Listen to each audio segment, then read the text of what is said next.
advertising is based on one thing: happiness. And you know what happiness is? Happiness is the smell of a new car. It's freedom from fear.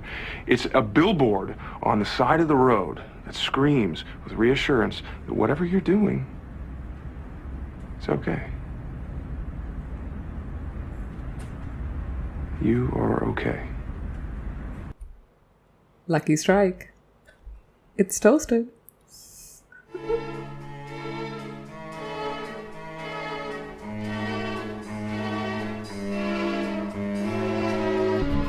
Welcome everybody, welcome to another episode of This Is Not What I Meant. I'm Anuti Padyal, and the kind of excitement you can hear in my voice right now is because I have waited so long to cover the series Mad Men on my show.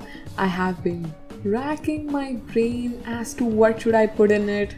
That's what she said. But there is so much content to talk about and there is so much information on it out there already. So instead of making this episode, I watched the whole series again because why not? And because who wouldn't want to watch Jon Hamm as the enigmatic Don Draper again? Honestly, that guy, spectacular in his presentations. And yeah, but I'm not here to fawn over Jon Hamm. Honestly, everybody should fawn over him, but we're not here to do that. But I'm here to fawn over the writing of the show, which is brilliant. I mean, you don't become the greatest TV show of all time for anything less than brilliant, obviously. And as is the running gag here on This Is Not What I Meant. Yeah, I'm running a running gag with myself on the show. This little introduction comes to you straight from Wikipedia. Mad Men is an American period drama series created by Matthew Weiner and produced by Lionsgate Television. The series ran on AMC from 2007 to 2015, lasting for 7 seasons or 92 episodes. The show is set in the 1960s, Madison Avenue in Manhattan, New York City. So, as I was saying earlier, I had no idea how to introduce Mad Men on my podcast because I had been doing anime. Yeah, if you didn't realize, yeah, like most of my episodes here are about anime because like when you talk, okay, karma. Yeah, so I had no idea how to introduce Mad Men. I'm like, I need to talk about this show. I like this show. I need to talk about it.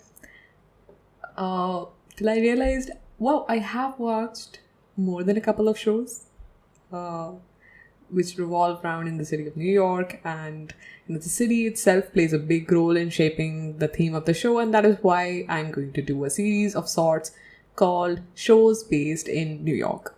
So we're talking Mad Men, Brooklyn Nine-Nine, Sex and the City, Russian Doll, and Bonding, and there are a ton of others. You know, let's see how much I can do one show at a time. The bright spot is, at least we know if we have this problem, everybody has this problem. Mad Men is a show about advertising. But the only part of advertising that they build their episodes around is the ideation. So you have Peggy, you have Don, you have the whole creative team just sitting around and ideating as to how to produce ads for their clients. There is a brainstorming session, they ask people around, and this is basically what you do. I mean, that is what the creative process is and how an advert is created. But you see these moments of inspiration because they do have to romanticize the process of advertising. Like out of nowhere you get this idea and you just do it. And like when we think of this creative process and we think, okay, you know, they must have seen something so ordinary and now they're going to do it. That's what works for things that boom up, like, oh god, the idea is so simple that it's awesome. But like normal process, like you have to do little basic things out there, you just have to get through it. And obviously they won't show it in a TV series. There are moments, but most of them it's sort of like, oh my god, magic. Yeah. So let's talk about the first episode. It's called Smoke Gets in Your Eyes, and you see Don Draper sitting in this dimly lit restaurant talking to this African-American waiter about why he smokes the kind of cigarettes that he smokes. Because, okay, so Don is working on Lucky Strike, which is a cigarette company, and he asks this waiter, like, do you smoke Lucky Strike? And he says, no, I smoke a different brand. And Don asks, okay, why do you smoke this and then different brand? I was going to say difficult, but it's not difficult. Yeah.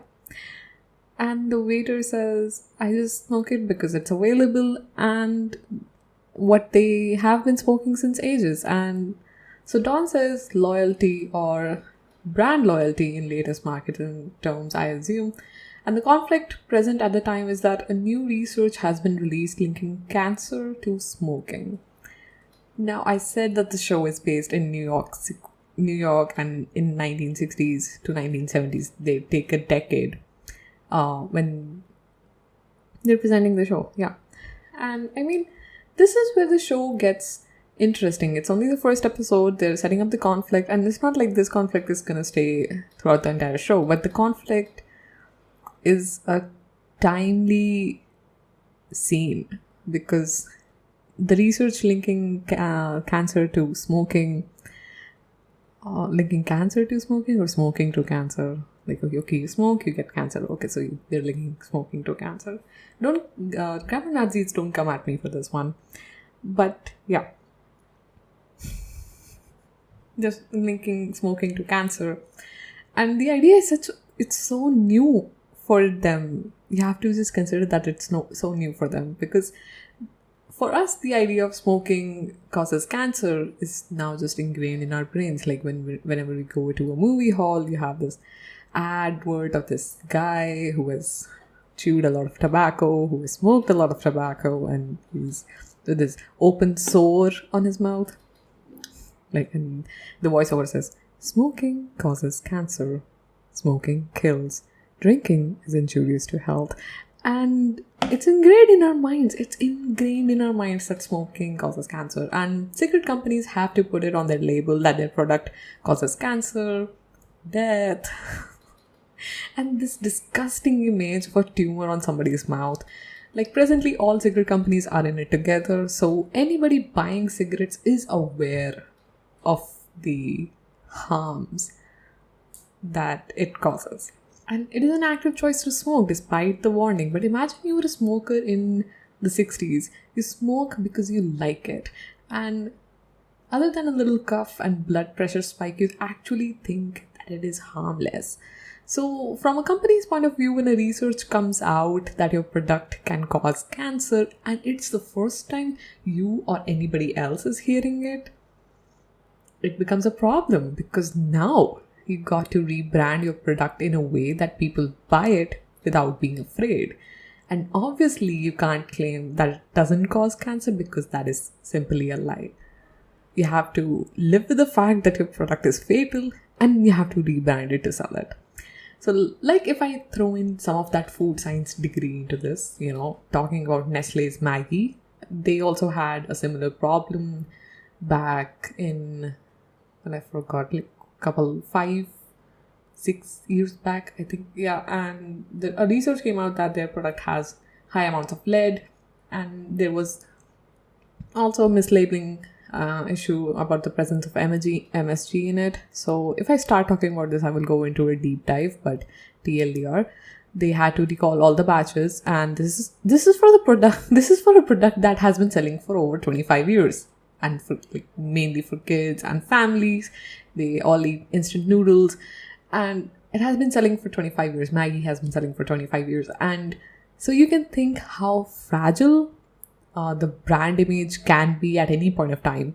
Though I do have to mention that in case of Maggie, the product is instant noodles, and the difference between all the brands is their trademark taste maker for the product. And so other brands such as Yippee claim that their product is safe because they can. But in case of cigarettes, when we're coming back to 1960. In case of cigarettes, the essential ingredient is tobacco, and nicotine or tobacco was declared as harmful. Your essential ingredient, all the cigarette companies, identical companies, they're making cigarettes, and your ingredient is deemed as harmful. And so none of the companies can claim that their product is safe. Oof.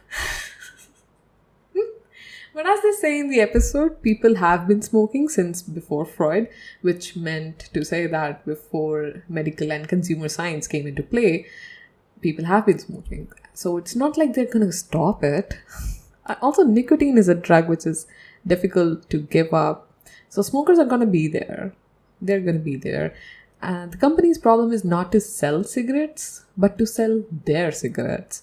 And as Lee Gardner Jr. says, if we have this problem, everyone does. And that is the perfect way to sum up what I have explained here. And this is what Don Draper picks up in that fraction of second. Whatever I'm explaining here, he picks up that in a fraction of a second. Like, they have written his character so I was gonna say instant, but it's like really smart as to read people and observe society. So I think the first couple of seasons they show him do that, and it's very charming. But yeah, he picks it up, and he picks up how to fucking rebrand a cigarette after this kind of news. People want to know what they're doing is okay to do, and the way he spins the narrative to reassure the consumer is not by talking about health at all. They want to smoke. Remind them what smoking is. It's tobacco and it's toasted. As simple as that. And that's just the first episode of the series. It's so genius. And oh my god. And I just love watching these light bulb moments among other complexities of the show. But Mad Men is not just about those moments. People sleep around in that show so much. It doesn't have to be a scandal every time, guys. I mean, all the affairs are so intense. God, there is so much drinking going on. The workplace is filled with liquor. They're having drinks on lunch, and they're having drinks at dinners. They're having drinks when they're ideating. They're having drinks when they're not doing anything. They're drinking and smoking so much. It's not even ideal. It's not even fun to think to be at a place like that when everybody's drinking it. Imagine how the smell actually. And I'm drowsy. Obviously people get drowsy after they drink. I don't know why. Yeah, I didn't get it. Why so much alcohol in the show and drinking as well. But there is one more thing. The show is pretty sexist. Because it is a 1960s period drama. So yeah. Talking about sexism in the show, the Los Angeles Post said, the sexism in particular, is almost suffocating and not in the least fun to watch. But it is the force against which the most compelling female characters struggle and the opposition that defines them. And I will discuss about this because this is the obstruction that defines. Okay, and the interaction with everyday misogyny and condescension. So there is this plot point that goes on in season 2, I guess. Season 2 or season 1, when Betty Draper has to go to a therapist. And she goes to a therapist, she talks to him about her feelings, how she's been doing since her mother's death, and that motherfucker... He tells Dawn about whatever she told him. And that is so... you're completely disregarding your patient, and it's just because she's a woman and she has a husband and the husband should know what's going on. It's wrong. And another point on this is that there is Peggy Olson, who's an ad woman in the show. And she does a beautiful campaign on lipsticks and a bra and... all her ideas, and they pull off the campaign, they impress the client, it's amazing, but she's not invited to the after hours party, after work party with the client, and they're not including her into the business as much. So yeah, it gives the characters the purpose and shape, and I mean, yeah, it's a period drama, so they have to show it. That was a good pun, a period drama. Please tell me about it. But okay. But now when a series shows a modern society and the female protagonist is struggling against sexist douchebags.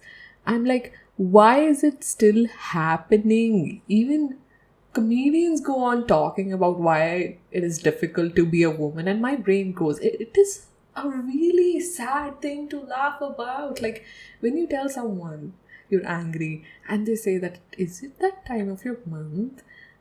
And you go, why does this person get to disregard and disrespect me? And like, I am also a person. Like, why? Oh, okay. I mean, it is a really sad thing to laugh about, but Mad Men has done it quite nicely.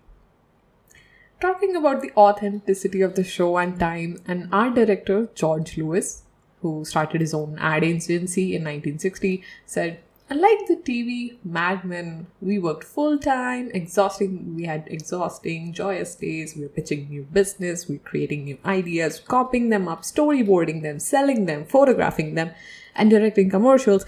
And our only extracurricular activity was chasing fly balls and dunking basketballs on our agency's softball and basketball teams.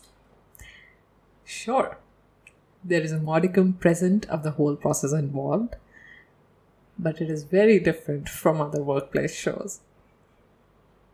So one of the ideas that I had initially about Mad Men was to do a comparison of it with Suits.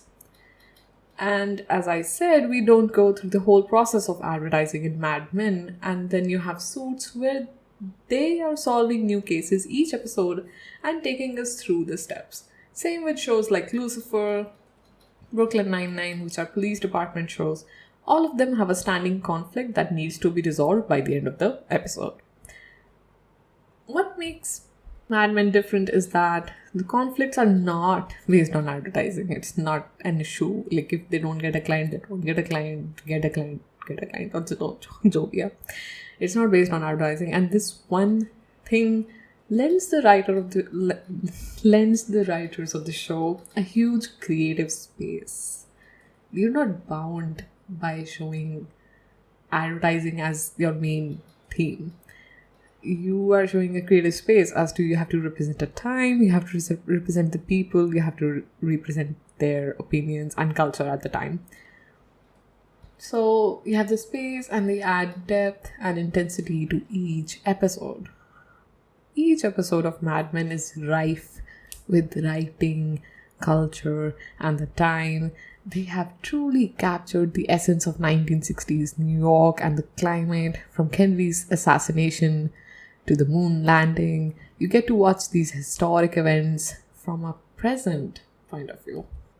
And what I mean by present point of view is that obviously you were not present there. I'm assuming. I mean, you could be born before 1960 as well, but I'm assuming you were not present there when these things happen. And it's not that distant into the past, but you always hear these historic events like JFK's assassination or man going to the moon. One small step for a man, one giant leap for the mankind. And you're like, did this really happen? Obviously there is a conspiracy going on. Do not come at me with the conspiracy. Or it could be that they're lying, but whatever it is, something happened and you were not there. So when you see these from, like, when you read about an event, you go into the depth of what actually happened at that time. But when something is happening presently, like today, if I talk about, it's 2 years since the pandemic, and this is happening. Our lives are going on and we are working. But if we talk about the journey of the virus, I suppose, or the people involved, the doctors or the researchers who are doing their work, and they would know what is happening, what is going on, what is the truth of it all. There are conspiracies here as well, and it's just, from our point of view, it seems very personal, it seems very real what is happening, even if it's not related to us.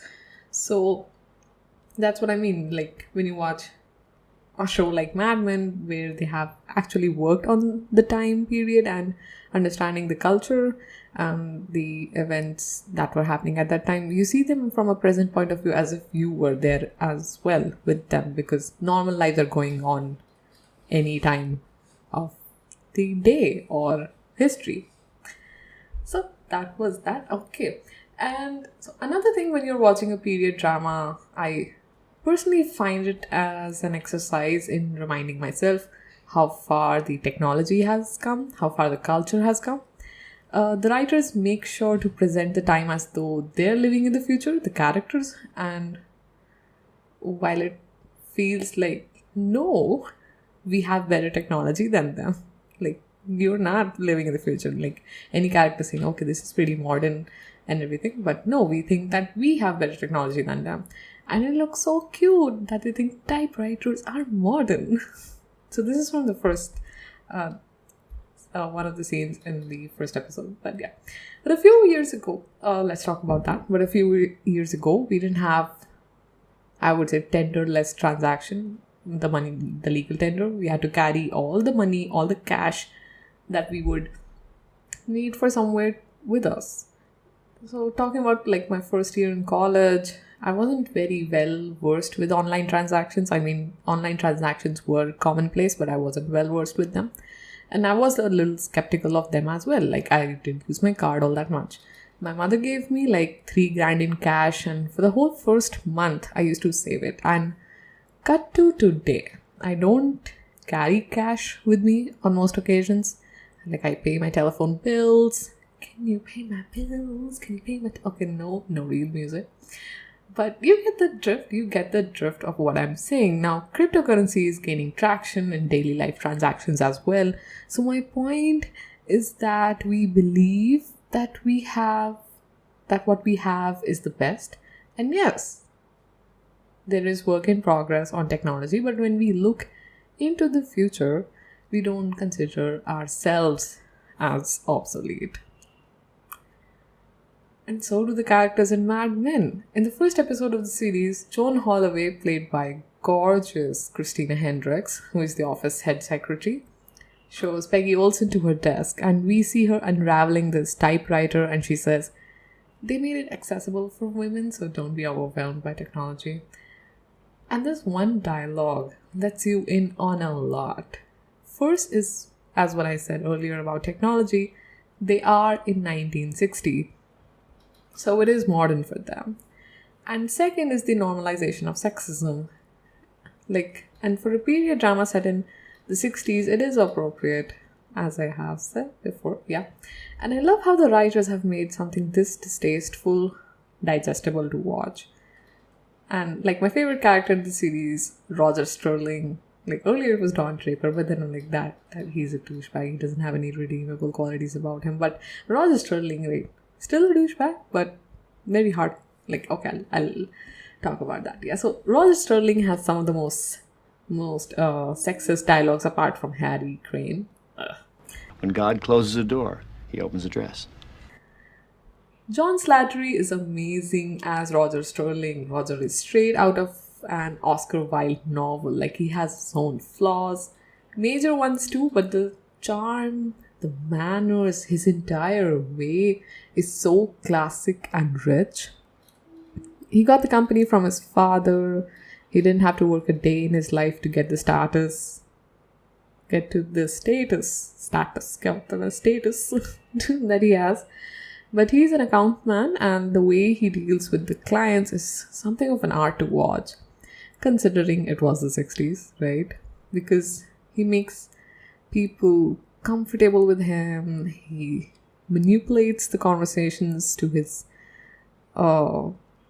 favor, and like, he knows what is required in that moment. He can read a room very nicely.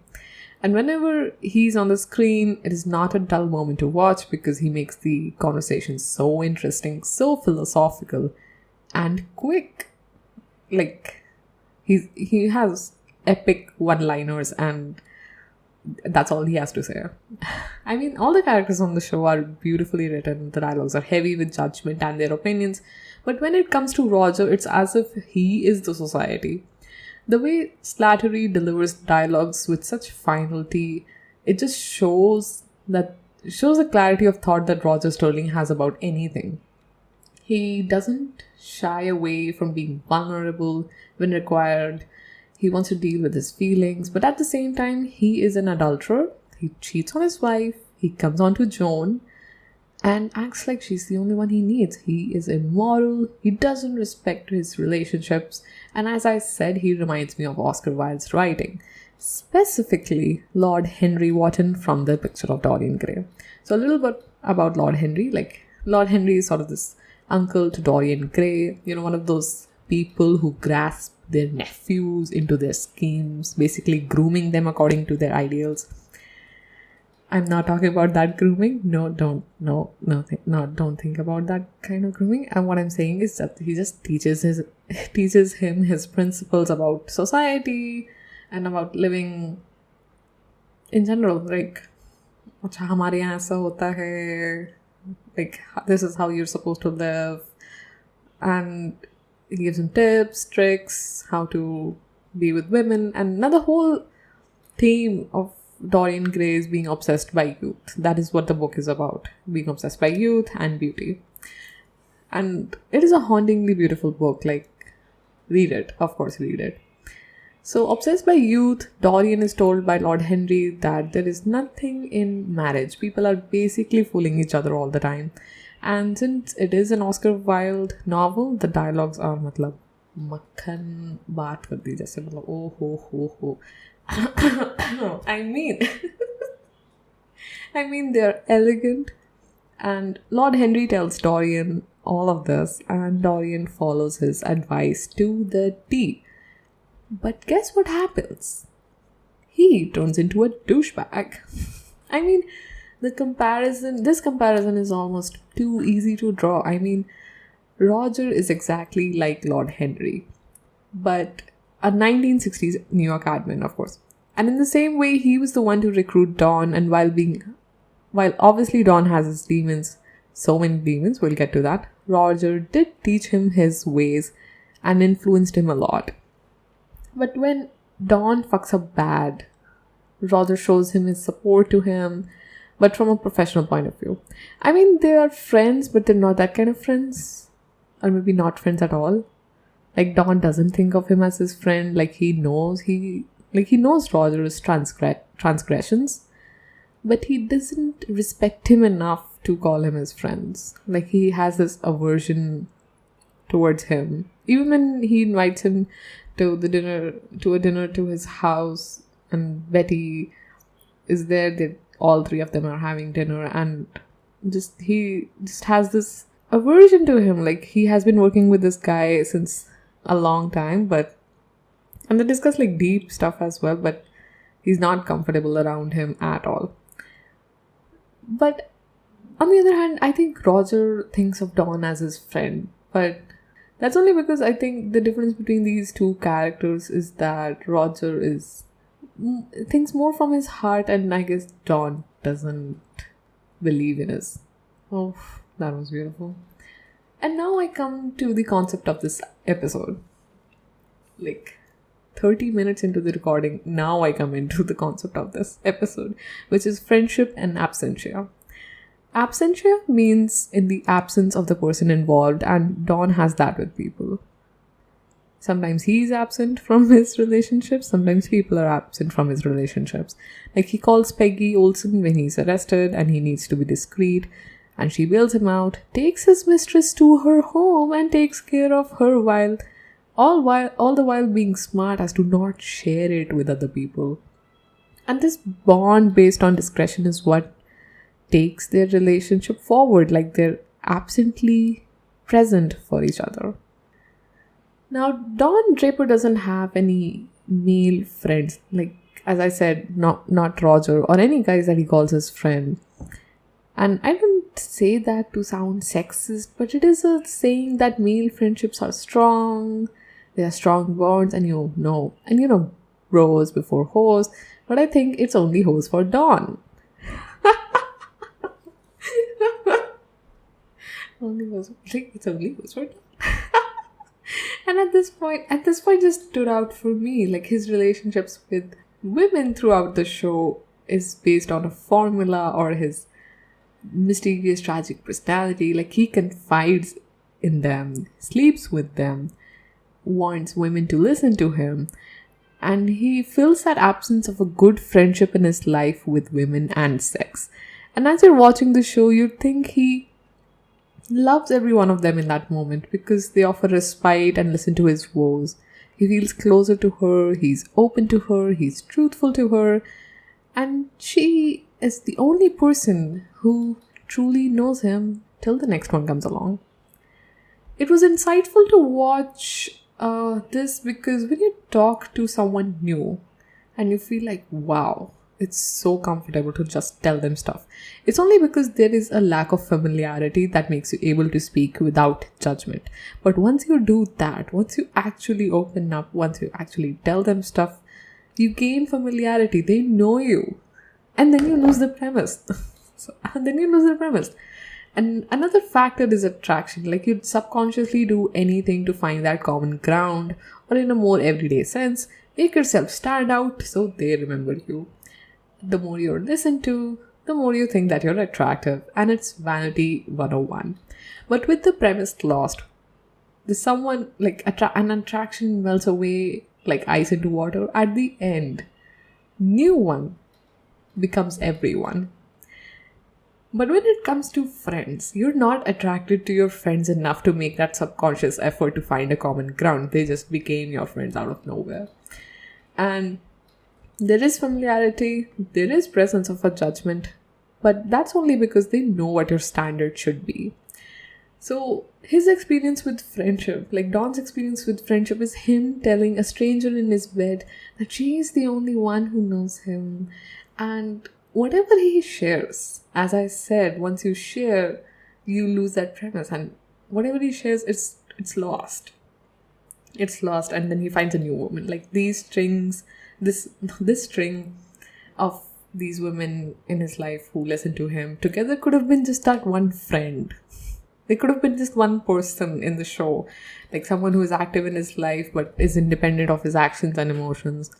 They try to make Peggy that, but he doesn't respect Peggy as well as like that much, I guess. I mean, yeah, that happens. And sadly, he doesn't have one because we need him to charm us. And even though he's cheating on his wife, yeah. Don Draper is like the ancient mariner from the poem The Rime of the Ancient Mariner. It is one of my favorite poems, and it is written very beautifully by Samuel Taylor Coleridge. And the poem has 7 parts in total. And as the name goes, it is about a mariner, जो भी बोलते हैं उसको, and the horrific supernatural events that happen to him while he's at the sea after he kills an albatross. As the poem comes to a close, the mariner is saved, he reaches the shore, but he has a curse on him, and the curse is that he must tell his tale to a new person so that he himself can be at peace. But for a short time, till he must tell his tale again. The message is basically that all of nature is God's creation, therefore is blessed and must be treated with love and respect. And through the mariner, the gods have made their mission to spread this message, because whatever he tells, the entire poem has his story on the sea, and he tells the entire thing to a wedding guest, and that's how the poem goes. It's 25 pages, I'm not going to talk about it. But yeah, that was about the poem. But as I draw this comparison between an 18th century mariner and a 20th century admin like Don Draper, the symbolism of the albatross stands out. Don has a past, and he's not who he says he is. And while he has everything, a family, a creative job, money, how much ever he needs, he's not at peace. And as a quick fix, he shares secrets with strangers to make himself at peace. It is poetic and it's superficial at the same time, as Don Draper continuously seeks novelty. Like, it may seem accidental, but it's not. And like the mariner, Like, he goes around telling people that, okay, this thing happened with him in Korea. Like, not a lot of people know it. And he just feels lighter every time he tells people that, because he's living out a secret, right? And, all the intimate words lose weight as he only says it to get closer to people. And it's fine. It's kind of a gray area morally, but people like Don Draper actually need people to believe him when he says that you're the only one who knows him, for that closeness to work. And that is fucking problematic. In her last scene with Dawn, season 7, episode 10, The Forecast, when talking about her parents, Sally Draper said it best. Anyone pays attention to either of you, and they do, you just ooze everywhere. And that is all she had to say about her parents' obsession with vanity, be it Betty Draper's dying need to look so beautiful, considering that's her only asset, to Don's self-pity wrapped up in his narcissism. Yeah, I mean, there is so much to talk about with this show. 7 seasons, so many characters, and such fun and complex narratives. Like, I didn't like Pete Campbell, who is an account man. Like, I didn't like him at all when I first watched the series. He's super annoying and doesn't read the room at all, like I said about Roger Sterling. But later on, when I rewatched it again, I went, okay, this guy is actually competent and is not as manipulative as Dawn. And he's the only one who actually gets back with his family. Elizabeth Moss is a delight to watch as Peggy Olson. She goes from a bright-eyed secretary to a chief copywriter and is smart and witty. She comes up with great ideas, and her own relationships with people, it's not all rosy. Rosy? What is that supposed to be? I know. No, but she understands what she gotta do, and she does it at the expense of other people, which is kind of mean, but that's how life is. Christina Hendricks, who plays Joan, is a goddess. She's graceful, beautiful, and her character has such complex relations with people, and how she navigates all these relationships and manages everything makes her a true people person and a businesswoman. And then on the other hand of the spectrum, you have Betty Draper, played by January Jones. Like, she's a housewife and a product of her times. As she expresses her thoughts, we get to know how deep the mark is that her beauty is what drives her pride. And then you have Dawn, played by Jon Hamm. Like, in an interview with David Tennant on his podcast, I forgot what his podcast was called. Oh shit. No, but yeah. Jon Hamm talked to David Tennant about starring on Mad Men, and he said like his life wasn't like going that really great, and even though they recorded the pilot of this show and they didn't think it would get picked up, but then it did, and now it's like the greatest show ever. But yeah, then you have Don. I'm just like his character, like he is the anti-hero, and you immediately fall in love with him in the first couple of episodes because it's so fun to watch him, and he's charming and like a gentleman, and like you don't even register that he's cheating on his wife and that he's lying to his colleagues about himself. You don't even register that happening. Like, yeah, that's what makes him like, great and anti-protagonist, and that's how heroes are these days. But no, things get worse. Like, which is why later on in the show, when you're so attached to him, you really feel the problems that he is facing with other people around him, and that's one of the things that makes this show great. Like, yeah, you watch the show, you like it, and but for like, aspiring television screenwriters, it's an amazing show to watch because not only does the show write in historical events and dialogues that reflect how the 1960s were, but within the characters themselves are details that reflect the way America was evolving throughout the mid-20th century. Yeah. It's also based on a true story. Yes, like at least parts of Don Draper are based on a real person called Draper Daniels. Uh, uh, Chicago admin who was a creative head at Leo Burnett and invented the Marlboro Man. And all the companies other than Sterling Cooper are real: BBDO, McCann Erickson, Y&R, Leo Burnett.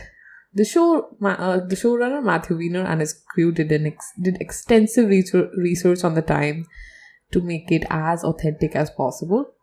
But while the show is based in New York, only the pilot was shot in New York, rest was shot in Los Angeles.